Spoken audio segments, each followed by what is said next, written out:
Hello! In this video, I will be showing you how to quickly make very simple but effective bases for your miniatures. To get started, we'll need some glue. Here I have a sculpting tool, but if you don't, you can also use a toothpick, it'll do just fine. Or even a piece of plastic, any kind of object that will allow you to spread your glue on the base. Next, we will most definitely need some sand, miniatures and some other highlight materials, like I have here some glass and some stones. Now before you start making your bases, you have to make sure that the bases are painted and at least the legs or the feet of your miniatures. This is very important because once you make your bases, it will be practically impossible to paint the feet of your miniatures without getting paint on the bases. The base doesn't have to be shaded like I have here with some brown and some yellow and a mixture of both. It is enough that it's painted in one color, as you do not want to have the black on a light base to shine through your sand or your other basing materials. Painting a base is relatively fast and simple, while it gives you a massive quality increase in the final result and is well worth it. As for glue, I have some local woodworking glue, but any PVA based glue will be sufficient. Okay, let's start. First we take our glue, make sure it starts pouring down. Mine is kind of used up. Give it a little shake until it starts pouring down. Just make sure it's not over your miniatures. Now we take our miniature and apply the glue. If it's not coming out, give it a little twirl and apply a little dab here. And a little dab over here would do nicely. Make sure it's nicely spaced out so you can spread it around, and if it's in all one spot, we might have a problem in spreading it over the rest of the base, so it's better to put it in 2-3 spots if you have the room. Next we pick up our tool to spread the glue around. Try to get as much as glue on the base and as little as possible on the miniature. Generally that's because you want the basing materials on the base, not on the miniature itself. Just give it a dab and twirl and more dabs and spread it out nice and even. Make sure the glue touches the bases. Make sure the glue touches the base of the boots and it doesn't go over the boot. It's very important. You should do this rather carefully and in there also. If you have too much glue on one side and not enough on the other, you can just pick it up and put it down like over here. A few more dabs just to get it nicely spread out and also into the edges, like so. And more or less it's finished. It's a nice coat. No, sorry for the off camera. If you go over the base, you can just use your fingers. Take the excess glue off, like so. Okay, and the glue is on the base. Fairly simple. We don't need the tool anymore. You can put it over here for later. And now let's start with maybe a rock. A rock? Yes, a rock. This one will do nicely. And we're gonna fit it over there. Just pop it in, get into place. And maybe another one. This, or actually short of glass. This won't fit. Oh, I got one. Oh, no. Alright, this one will do nicely. Oh, perfect. Just in the back and see how it looks. And it doesn't really look, see here, it doesn't really look nicely. So we're gonna take, we're gonna have to move some things around. We're gonna take the back crystal and move it a little forward, crystal or rock, and this one is in the right place. Here we have the umbrella, so we don't really need any other basing materials there. Now just correct the glue a little bit. I have too much here, not enough there, a little here and here, a few dabs, and fine. Yeah, it'll look nice. Next we take the miniature and put in the sand. Get the rest off, and that's about it. Just check one more time. Yeah, fine. It looks fine. Yeah. Okay, we're done with our merchant. Put him aside, and we take our gladiator. 4 dabs here, there, and there, Done. Now, dab, dab, dab, dab, dab. Get as little as possible on the shoes. As doing the close-up, I deleted a part of the original film. So here we have our guy finished. Next we're gonna put some rocks on. Maybe we'll start with a nice chunk of glass. This one looks awesome. Yep, it's gonna fit in over there. I'll give it a little dab. Okay, and some more in the back. Yeah, it'll look. Just get it in there. Just move it into place. And you need your tool for this. As I said, a toothpick will be fine. And move it a little bit more, like so. That'll be nice. Now with the gladiator, he's standing in the center, so you can actually put quite a bit of stuff around him. So we're going to put in maybe over there a little rock. Now, from what I remember, he had a big gap in the base, so we're just going to cover that up with this little piece of rock here. More or less, I think it will be over there.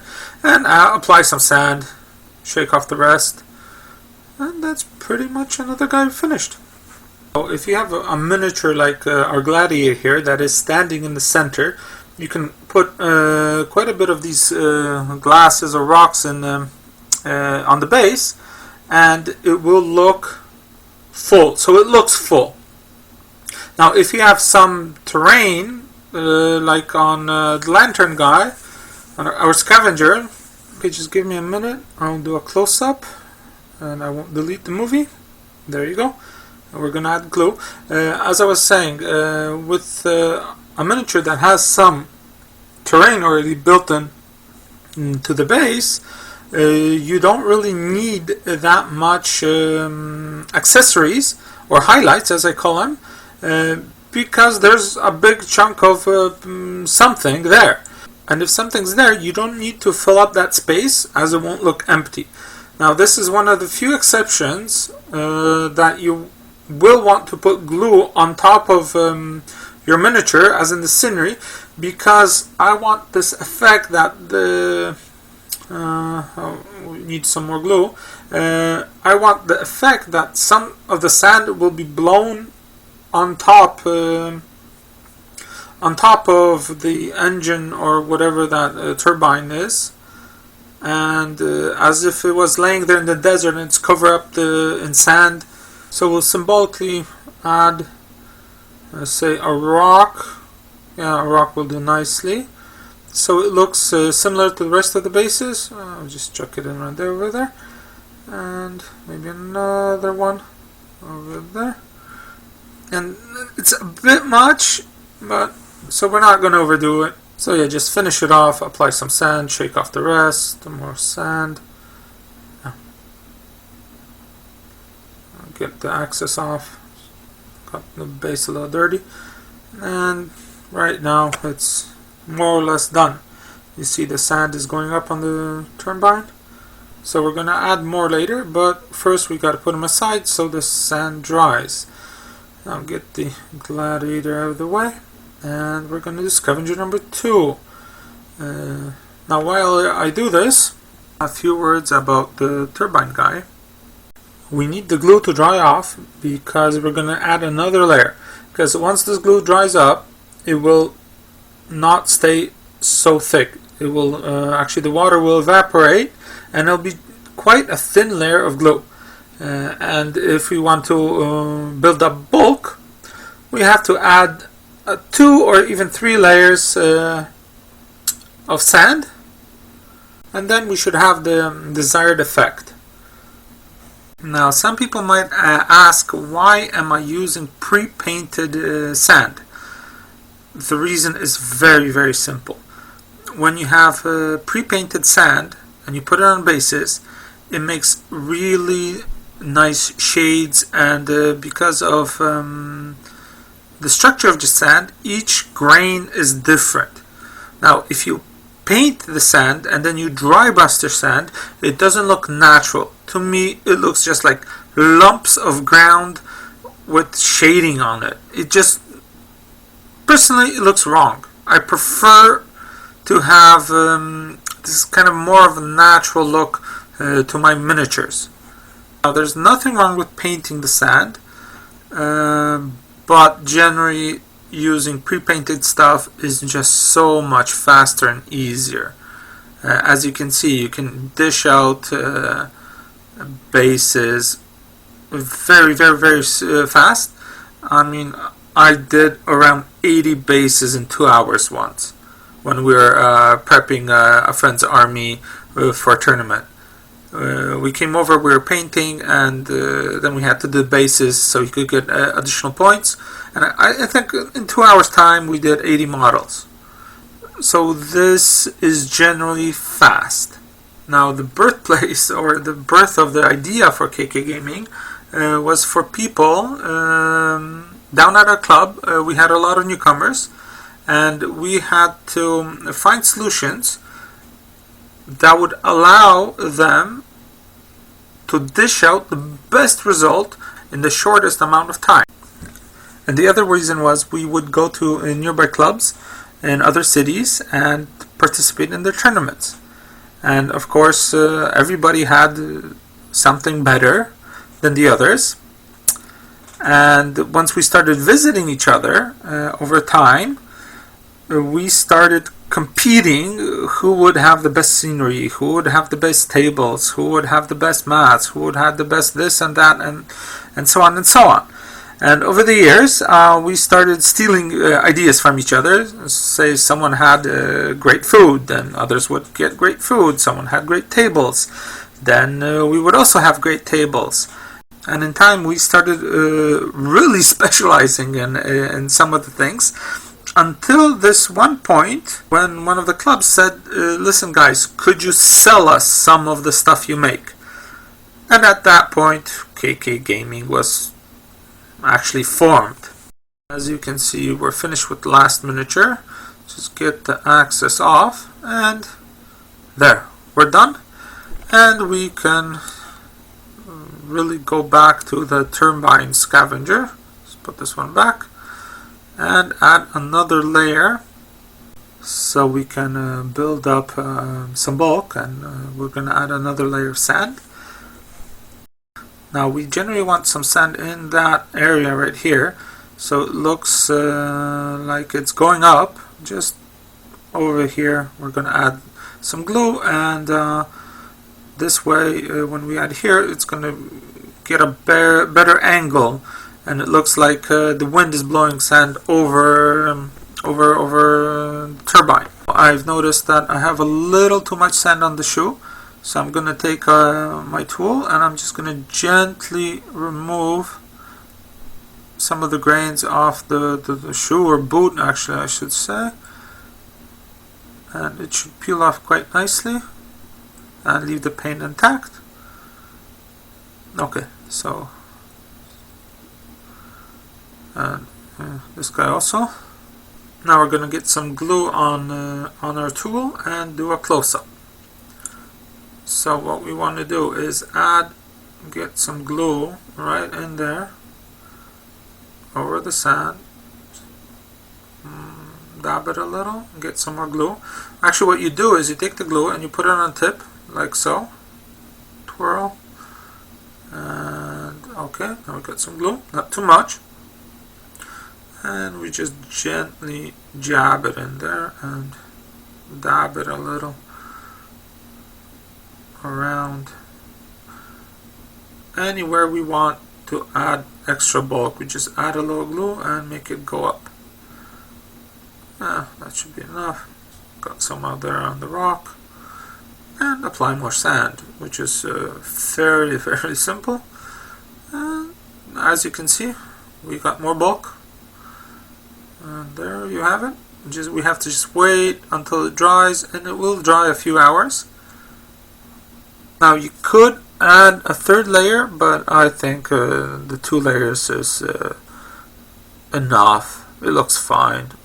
Remember, the glue, once it dries, it will lose its bulk, but it should be okay. If you're not satisfied with the effect, you can just keep adding layers until you're happy. So nothing really complicated here. Okay, we're finished with this guy. Now what I have noticed is the gladiator has dust, which you can remove with your finger. Again, something really simple. But as I don't know if you can see it, the base is a little dirty. It has some probably paint. Here you go. And the best way to remove paint from your base is just take your fingernail and scrape it off. You can use other soft things like a piece of plastic or a piece of wood. What you don't want to do is take a piece of metal and start scraping it, because what you will do is you will damage the base, because the plastic will give in and you have scratch marks, and it won't look as aesthetic as nice and shiny new base. So we're done with the 5. I mean, you could do this in a fraction of the time I did if you're not talking and explaining. And we're going to take a short break. So we're back. It took some time, and we're going to see the effect. Now, as you can see here in the piece of glass, our painted base is starting to shine through. Let me just get my pointer here. You can see the brown and lighter parts of the bases is starting to appear. Now it makes quite a nice effect. And if we painted our base, say white, we're gonna see, I think this guy, the glue hasn't dried yet. So as you can see, there's this white and black inside of the glass. Now, if the base was black, the piece of glass would start turning this blackish color, and if it was white, it would look as more or less as it looks right now. Now the rocks are a little different shade, but generally it's there's very little difference between them.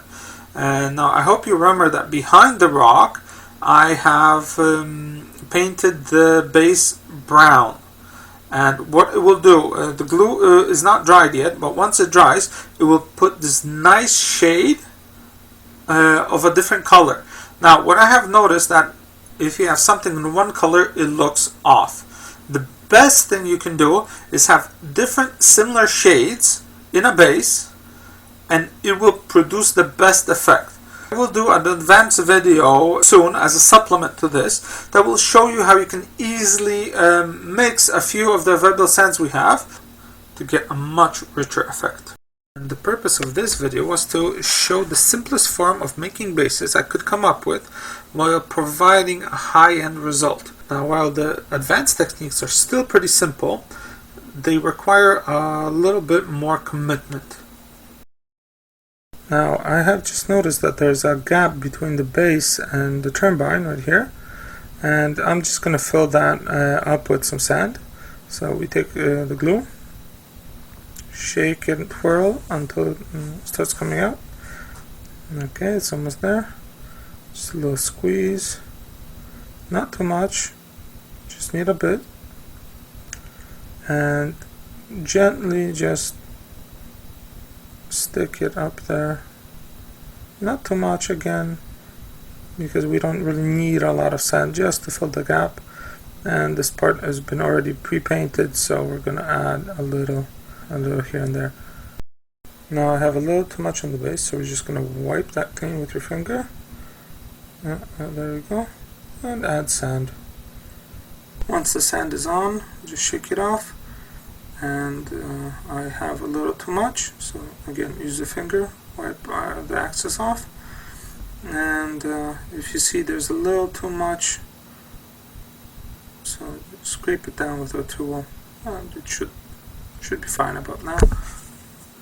Yeah, I'm happy with that. As you can see, the gap is filled, and just a few more grains to have the base clean. And pretty much I think we're done. Now, as you can see, the glue has practically dried. I have them on my gaming mat, which I'll be playing at, and you can more or less see the final result. You can see where the bases were painted light, and there's darker areas. You can see the difference between the sand and the stones, so they actually stand out, and the shards of glass look really nice. Now, you're probably wondering a few things. One, why am I working with shards of glass? This is glass that has been already sanded down, so there aren't very many sharp edges. Actually, I have yet to find one, but nevertheless, it is glass. It can behave differently, so I would advise a little caution when working with it. And now, one of the last things that has been going through your mind probably is why these miniatures aren't fully painted. It's for two reasons. One, I rarely finish my models, truly finish. They usually look pretty decent, and I usually do the bases before I finish painting them, because I believe that the base should highlight the model, and depending on how the base turned out, I would change my painting approach a little. Maybe use a little different shades, maybe use a little different color, or I would change the look of the bases a little to match my mat and to match the painting style. And another thing is, I have such a wide variety of materials at my disposal, is I can improvise anytime I want, and I never really know, or I don't need to plan out how my bases are going to look. I usually experiment while I'm doing something, and if something turns out fine, I'll just keep going. But if I change my approach, I will generally try to fit my painting style or my painting technique to fit the theme of the bases, and that's generally it. But in this particular case, I was supposed to do my first video on making winter bases. I had models painted up, I had the bases made, I was going to start the tutorial. I'm all ready to go, and 2-3 days earlier, before I was supposed to make the video, I went and I visited a friend. He makes Afterglow. He had the new Wastelanders line, and unfortunately I saw them. Picked them up right there and then, came home, started painting them up. It turned out that my brown that I use to shade skin and black has dried out, and I'm not going to get a new one in time. So I decided, well, the legs are painted up, and I can see when I make the bases if they're going to match the mat and if the painting is all in sync. So I decided, yeah, we'll make this video here, and then we'll do the winter one next time. Thank you for watching. I hope this was helpful, and see you next time.